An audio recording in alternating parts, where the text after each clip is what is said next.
The evening when my nephew entered my room while I was asleep stands out as one of the most extraordinary and thrilling nights I have ever experienced.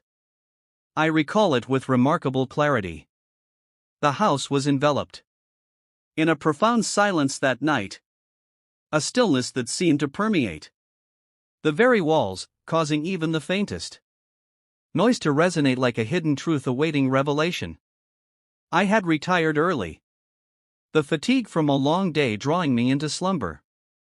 The soft embrace of my blankets, the hum of the ceiling fan, and the faint rustle of the curtains in the evening breeze were the only companions to my drifting thoughts as sleep claimed me. It was the kind of deep, dreamless sleep that you sink into after a particularly exhausting day where time seems to blur, and the world outside your closed eyes ceases to exist. I didn't hear the faint creak of the floorboards outside my door, or the hesitant turn of the doorknob.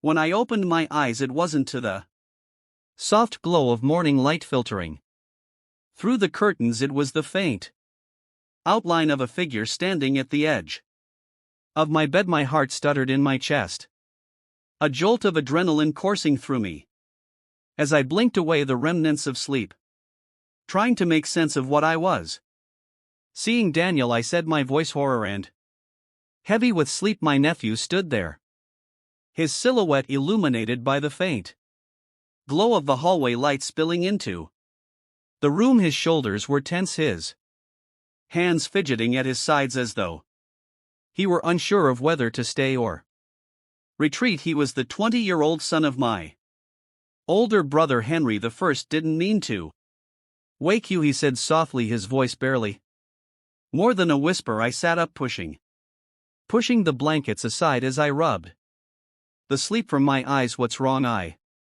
asked, concern tightening my chest. It wasn't like Daniel to come into my room at night, let alone look so uneasy. He hesitated, shifting his weight from one foot to the other as he avoided my gaze.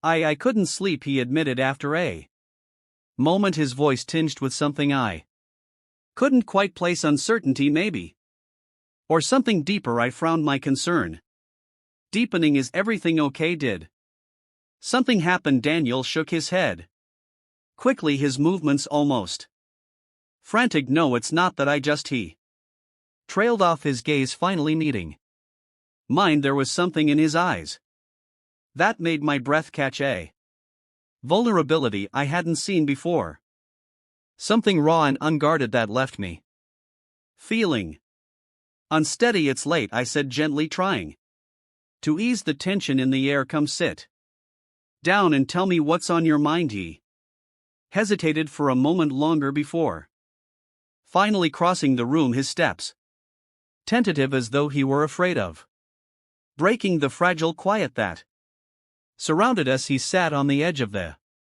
bed, his posture stiff and guarded, and I could see the faint tremor in his hands as he clasped them together. I didn't mean to bother you, he said after a long pause, his voice barely audible. You're not bothering me, I replied softly, my gaze steady as I tried to read the emotions flickering across his face. If something's on your mind, I want to help.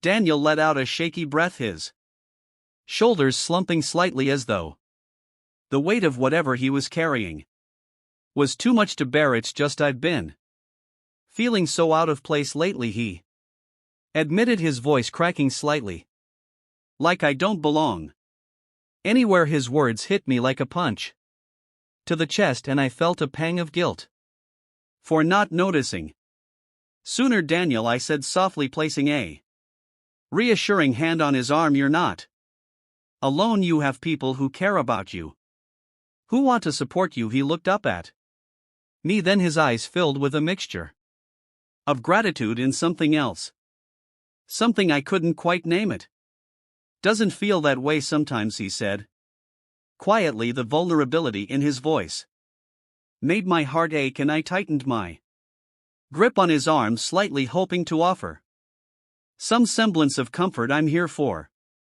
You, I said firmly, whatever you're going through, you don't have to face it alone. For a moment, the only sound in the room was the faint hum of the ceiling fan. Daniel's gaze lingered on mine, and I could see the conflict in his expression. The way he seemed to be wrestling with something he couldn't quite bring himself to say. I don't know how to explain it, he said finally, his voice barely above a whisper. You don't have to have all the answers right now, I replied.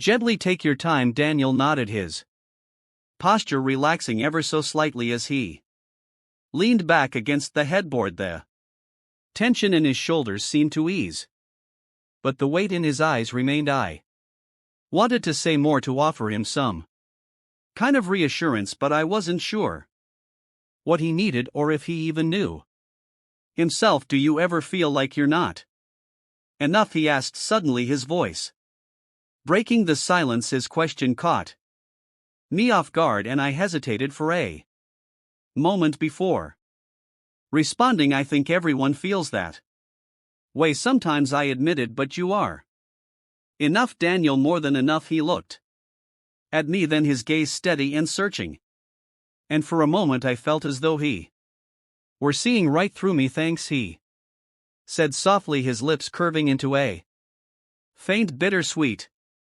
smile. You don't have to thank me, I said, my own voice quiet. The silence between us wasn't uncomfortable, but it was heavy with unspoken thoughts and emotions. I could feel the warmth of Daniel's presence beside me, the quiet hum of the fan filling the room as the night stretched on. Do you want to talk more about what's been bothering you, I asked after a while, my tone gentle. Daniel hesitated, his gaze dropping to his hands before he shook his head. Maybe another time, he said softly. I nodded, reaching out to squeeze his arm reassuringly. Whenever you're ready, I'm here. Thanks, he said again, his voice barely audible. As he stood to leave, I felt a strange mix of emotions swirling within me: concern, confusion, and something else I couldn't quite name all. Of a sudden I was quite attracted to him.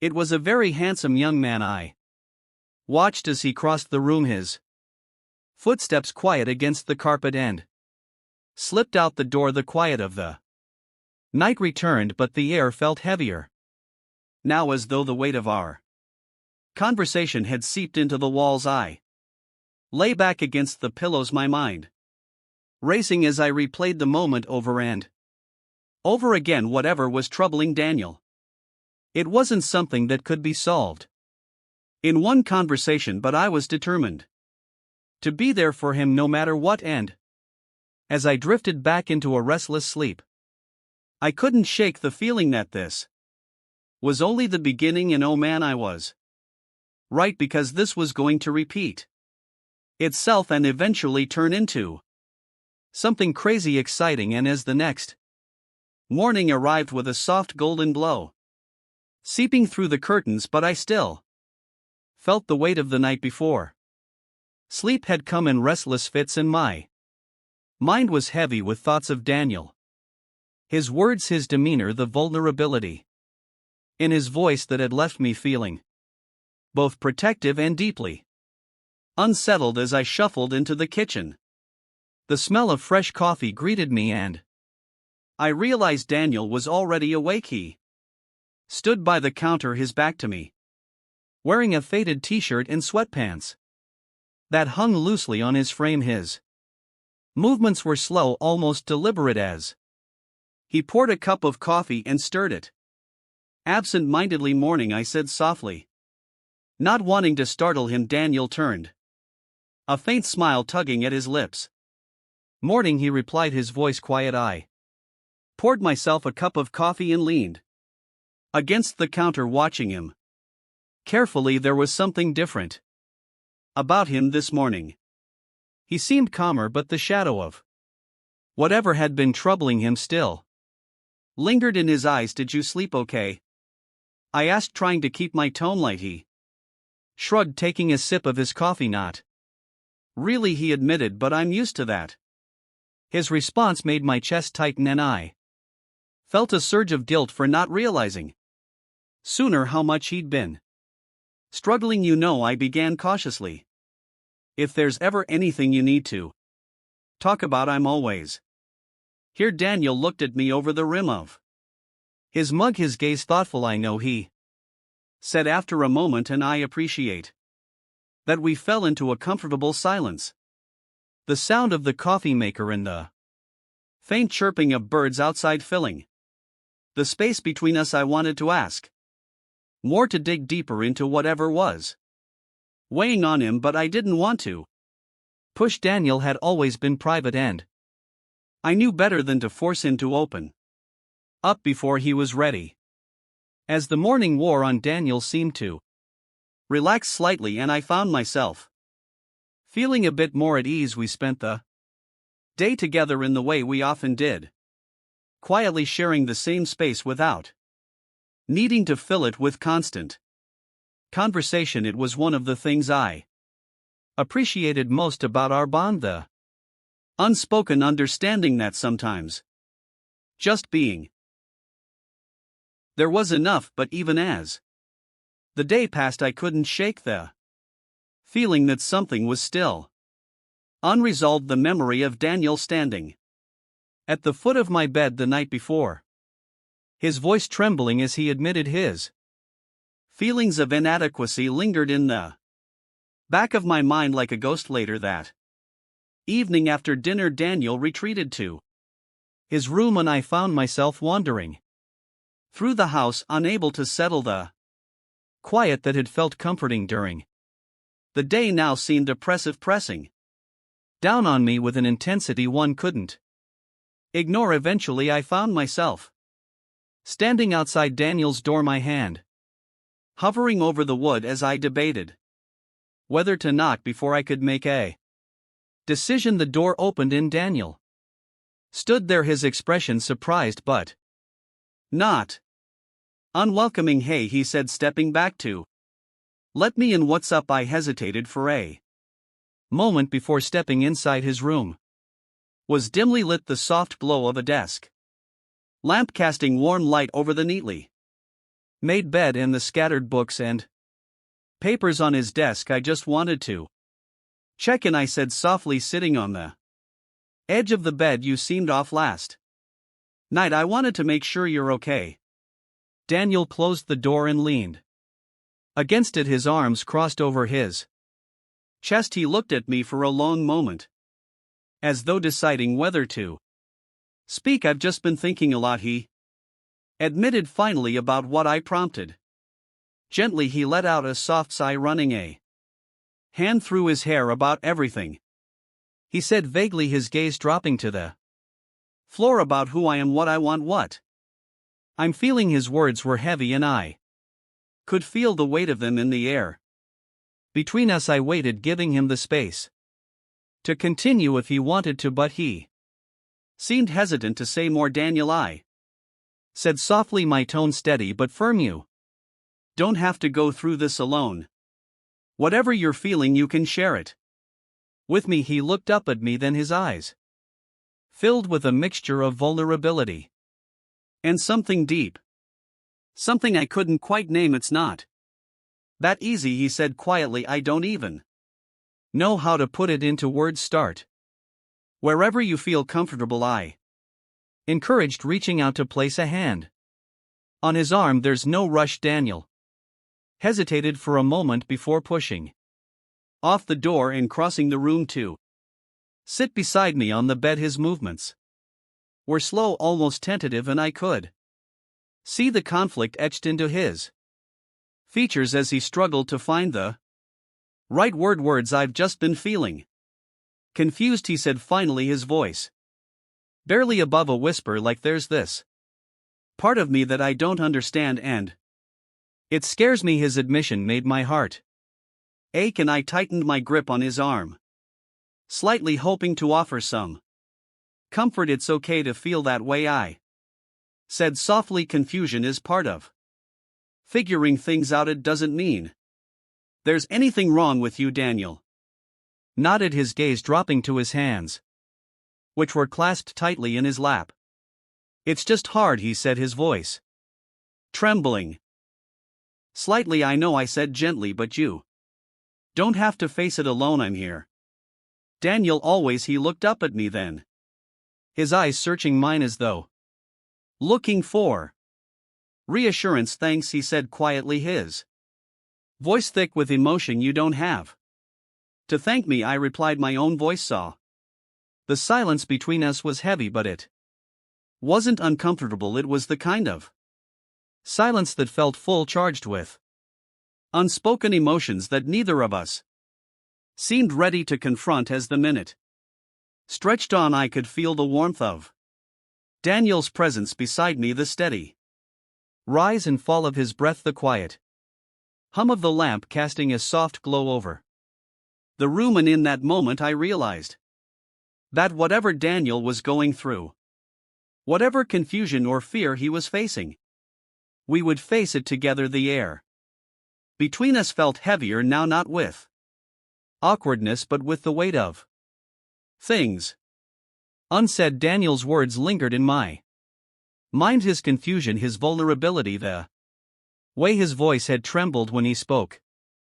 I wanted to help him, to ease the burden he seemed to be carrying, but I wasn't sure how. We sat in silence for a while, the faint hum of the lamp the only sound in the room. Daniel shifted slightly beside me, his knee brushing against mine. The contact was brief, almost accidental, but it sent a ripple of awareness through me that I tried to ignore. I feel like I'm stuck, Daniel said, suddenly, his voice breaking the quiet. Like I'm not moving forward, but I can't go back either. His words hit me harder than I expected, and I turned to look at him, my heart aching at the conflict in his expression. You're not stuck, I said softly. You're just figuring things out. That's not easy, but it doesn't mean you're not moving forward. Daniel met my gaze, his eyes filled with a mixture of gratitude and something else, something I couldn't quite name. It's hard to believe that sometimes, he admitted. I know it is, I said, my voice steady, but you don't have to do it alone. He nodded, his posture relaxing slightly, as though my words had taken some of the weight off his shoulders. I don't know why, what I do without you, he said quietly, his voice thick with emotion. The sincerity in his tone made my chest tighten, and I reached out to squeeze his arm gently. You don't have to find out, I replied, offering him a small smile. For a moment the tension between us seemed to ease, and I felt a faint sense of relief. But then Daniel shifted closer, his movements slow and deliberate, and the air between us changed again. I mean it, he said, his voice barely above a whisper. You're the only one who's ever really been there for me. His words hung in the air, heavy and charged, and I felt my breath catch in my throat. There was something in his expression that made my pulse quicken, a vulnerability that was raw and unguarded, but also something deeper, something that made my heart race in a way I couldn't explain. Daniel, I began, my voice trembling slightly, but he cut me off. I'm not trying to make this weird, he said quickly, his gaze dropping to his hands. I don't know how else to say it. You mean more to me than anyone else ever has. His admission left me speechless, and for a moment I didn't know how to respond. I could see the conflict in his expression, the way he seemed to be wrestling with his emotions, and it made my chest ache. I care about you too, Daniel, I said finally, my voice soft but steady, more than you probably realize. He looked up at me, then his eyes wide and searching, and I felt my heart skip a beat at the intensity of his gaze. Do you really mean that, he asked, his voice barely audible. I do, I replied, my words laced with sincerity. The silence that followed was thick with unspoken emotions, and I could feel the warmth of Daniel's presence beside me, the way his knee brushed against mine again, lingering just a moment longer this time. "I don't want to lose this," he said quietly, his gaze dropping to his hands. "Once more, I don't want to lose you." "You're not going to lose me," I said, firmly, reaching out to place a hand on his arm. "We'll figure this out together, no matter what." Daniel nodded, his expression softening slightly, and I could see the faintest hint of a smile on his lips. "Thanks," he said softly, his voice filled with gratitude. "You don't have to thank me," I replied gently. "I'm always here for you."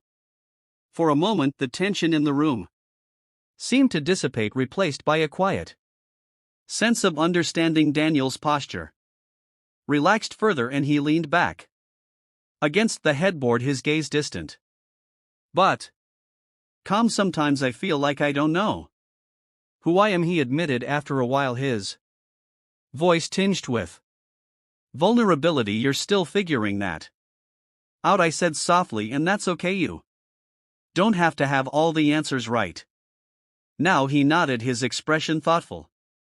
"I just don't want to mess things up," he said quietly. "You won't," I reassured him.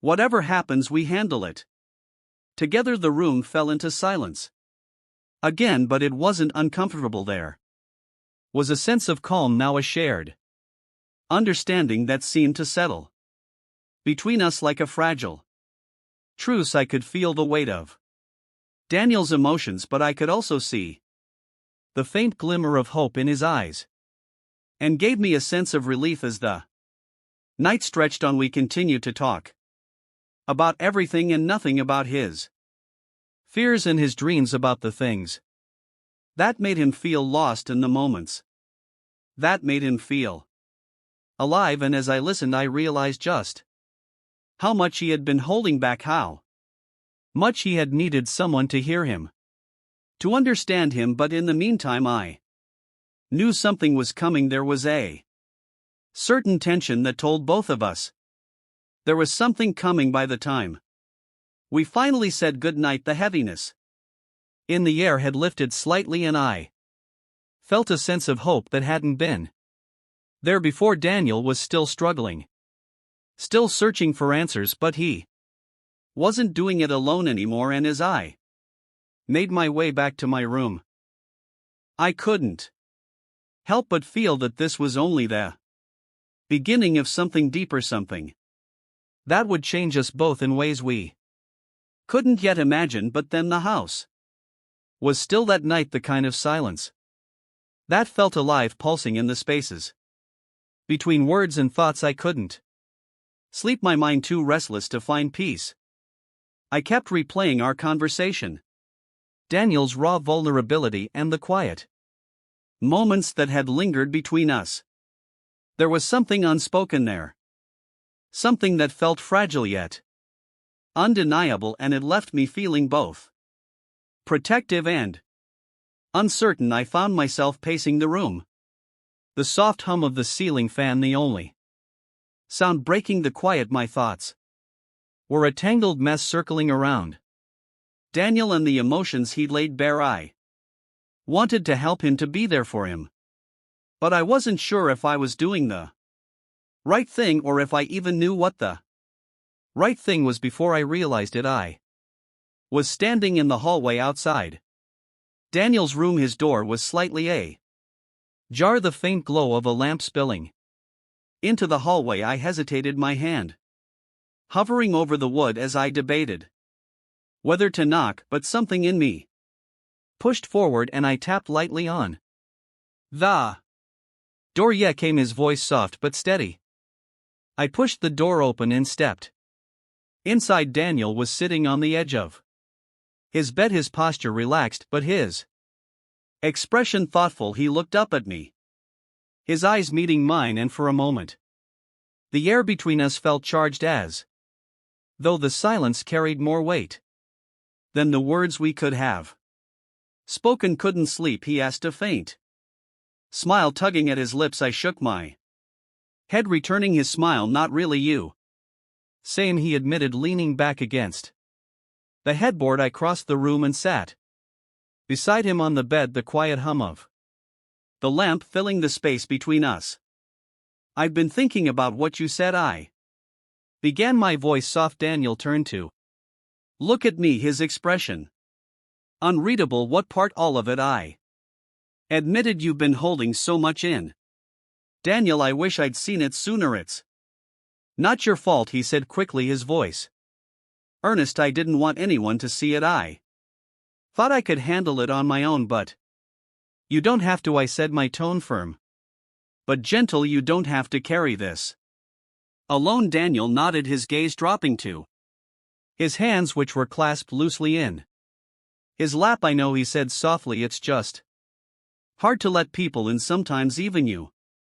His words made my chest tighten, and I reached out to place a reassuring hand on his arm. You've been through a lot, I said gently. It's okay to feel like this, but I'm here, Daniel, always. He looked up at me, then his eyes filled with a mixture of gratitude and something deeper, something that made my breath catch. You mean that, don't you? He asked, his voice barely above a whisper. Of course I do, I replied, my own voice soft but steady. The silence that followed was thick with unspoken emotions, and I could feel the warmth of Daniel's presence beside me, the faint brush of his arm against mine as we sat in the quiet.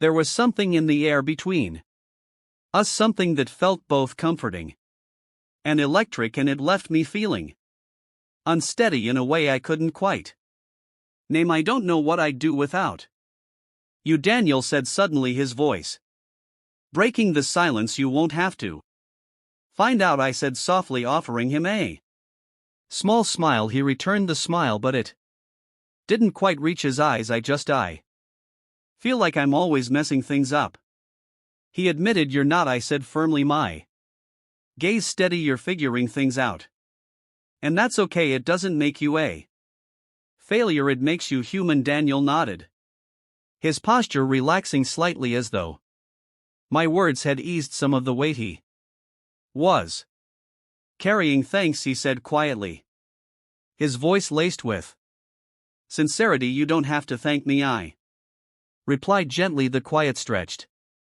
between us again, but it wasn't uncomfortable. It was the kind of quiet that felt full, as though the silence itself carried the weight of everything we couldn't say. I could feel the warmth of Daniel's presence beside me, the steady rhythm of his breathing, and it brought a strange sense of calm. I feel like I'm finally starting to understand myself, Daniel said after a while, his voice thoughtful. That's a good thing, I said softly. It's not always easy, but it's worth it. He nodded, his gaze distant but calm. Yeah, I think so too. We sat there for what felt like hours, the quiet hum of the lamp and the soft rustle of the curtains, the only sounds in the room. I could feel the tension in my chest easing, replaced by a sense of peace that I hadn't felt in days. As the night stretched dawn, I found myself leaning back against the headboard, my shoulder brushing against Daniel's as we sat in the quiet. It was a small, almost imperceptible movement, but it felt significant, as though it carried the weight of everything unspoken between us. Thanks for being here, Daniel said softly, his voice barely above a whisper. Always, I replied, my own voice steady. Then neither of us spoke, but the silence wasn't empty. It was filled with unspoken words, shared glances, and the quiet understanding that something had shifted between us, something we couldn't quite name but couldn't deny either. Daniel's shoulder brushed against mine. Again, a slight movement that felt heavier than it should have. I glanced over at him, taking in the way his profile was bathed in the golden light. His expression was soft, contemplative, but there was a tension in his posture that hinted at the emotions swirling beneath the surface. I don't know what I'm supposed to do, he said suddenly, his voice low, breaking the quiet. I turned to face him, my brows knitting together in concern. What do you mean? He hesitated, his gaze dropping to his hands. About everything, he admitted. About me, about what I'm feeling, about us. The weight of his words hit me like a tidal wave, and for a moment I couldn't breathe. Daniel, I began, but my voice faltered.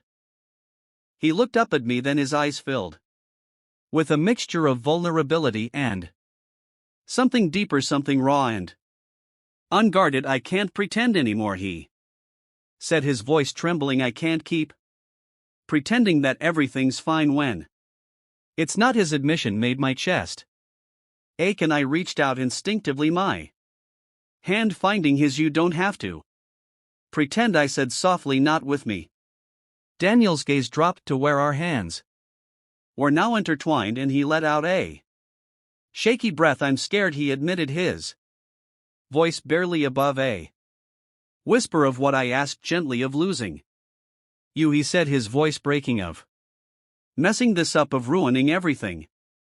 You're the one constant in my life, and I don't want to do anything that could change that. His words made my heart ache, and I tightened my grip on his hand, hoping to offer some semblance of comfort. You're not going to lose me, I said firmly. No matter what, Daniel, I'm here always. He looked up at me, then his eyes searching mine as though trying to find reassurance in my words. Do you really mean that? He asked softly. I do, I replied, my voice steady. The silence that followed was heavy, but it wasn't uncomfortable. It was filled with the weight of everything we couldn't say, everything we were afraid to acknowledge. I could feel the warmth of Daniel's hand in mine, the steady rhythm of his breathing, and it brought a strange sense of calm amidst the storm of emotions swirling within me. I'd been thinking about that night, Daniel said suddenly, his voice cutting through the quiet. What about it? I asked, my heart skipping a beat. About how much it meant to me, he admitted. I've never felt that close to anyone before, and it scares me. But at the same time, I can't stop thinking about it. His words sent a jolt through me, and I felt my breath catch in my throat. Daniel, I began, but he cut me off. I know it's complicated, he said quickly, his voice trembling. I know it's not something we can just ignore or move past, but I needed you to know how I feel. I needed you to know that you're the most important person in my life. His admission left me speechless, and for a moment I didn't know how to respond. The air between us was charged thick with emotion, and I felt my heart racing as I tried to process what he was saying. Daniel, I said finally, my voice soft but steady, this isn't easy for me either, but I want you to know that you're not alone in this. Whatever you're feeling, whatever you're going through, we'll figure it out together. His gaze met mine, and I could see the faint glimmer of hope in his eyes, mingling with the vulnerability that had been there all along. Do you really mean that? He asked, his voice barely audible. I do, I replied, my words laced with sincerity. The quiet stretched between us, but it wasn't uncomfortable. It was the kind of quiet that felt full, as though the silence itself carried the weight of everything we couldn't say. I could feel the warmth of Daniel's presence beside me, the way his hand lingered in mine, and it brought a strange sense of peace. But then it happened. I don't know how, but all of a sudden all the tension snapped. Maybe it was the sense of peace that came in, or the look in his eyes, but I couldn't deny it anymore. I looked him in his eyes, and we both knew enough. We leaned in towards each other and kissed. Wow, that felt so good. After a minute he pulled back. What are we doing, Uncle? He asked. I don't know, but let's continue. What do you think? I Replied without any doubt. He kissed me. Again, eventually he started to touch me. At places I could never have imagined my nephew would touch me there, but it felt amazing. I think you know where it ended.